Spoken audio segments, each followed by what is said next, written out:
6 and 6, where we cover 6 stories from around the world in 6 minutes or less. With that said, start your timer. We begin today in South America, where Ecuadorian President Daniel Noboa organized a protest march against the suspension of critical security measures aimed at combating rising conflicts and crime. The march brought together government officials, civil leaders, and citizens concerned about public safety. Noboa strongly criticized the decision as an undermining of ongoing efforts to reduce criminal activity and protect citizens. From Reuters, quote, "The decision to suspend these security measures leaves our citizens vulnerable and sends a message to organized crime groups that the government is pulling back amid the pressing security crisis. Quote, we've worked tirelessly to implement these policies, and their abrupt termination undermines our efforts and the sacrifices made by our security forces." Obviously, this is translated from Spanish. And next we go across the Atlantic to the Democratic Republic of the Congo, which is experiencing renewed tensions between the Congolese army and the M23 rebel group, with both sides trading accusations about initiating hostilities. The effect threatens regional stability and risks escalating into a larger confrontation. Increased military buildups and exchanges of blame are raising international concern about potential humanitarian consequences in the eastern Congo. From Reuters, quote, "The mounting tension in eastern Congo has once again brought the long-standing conflict into the international spotlight. Clashes between the Congolese army and the M23 rebel group have prompted accusations from each side, each blaming the other for reigniting hostilities. Without swift intervention, what seems like isolated clashes could spiral into full-scale war, exacerbating the humanitarian crisis that already afflicts thousands in the region," end quote. Next, we look towards Mexico, where they have agreed to transfer 26 cartel members to the United States, responding to pressure from former President Donald Trump, no longer former. Quote, "The extradition represents a strategic move to combat drug cartels and strengthen bilateral cooperation on security issues. The transfer demonstrates both countries' commitment to prosecuting criminals and addressing cross-border drug trafficking and violence." From Reuters, quote, "The extradition of these individuals is a testament to the strong collaborative efforts between the Mexican and U.S. governments. These criminals have now had the opportunity to face justice in the United States for the violations of the law.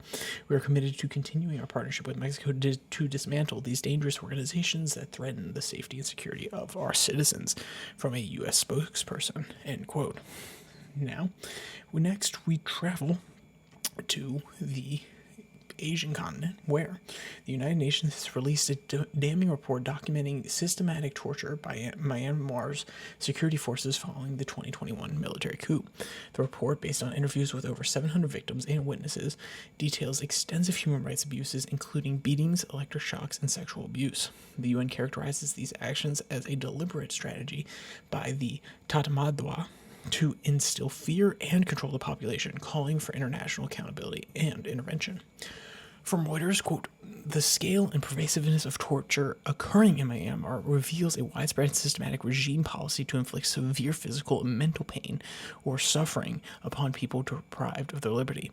These acts are not only excessive but appear to be administered to punish those opposing the regime or opposing different political views," end quote.